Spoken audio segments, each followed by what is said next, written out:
Someone bold and daring might kill or be killed. Those who are not this way might survive. Of these two, either could bring harm or benefit. But who knows why?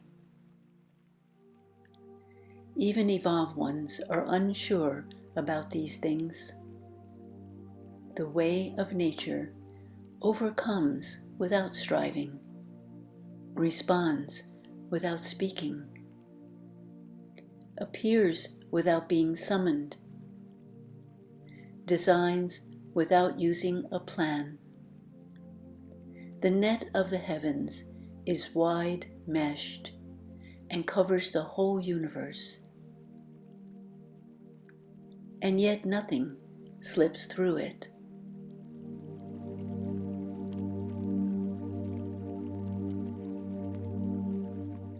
When people are not afraid to die, how can you threaten them?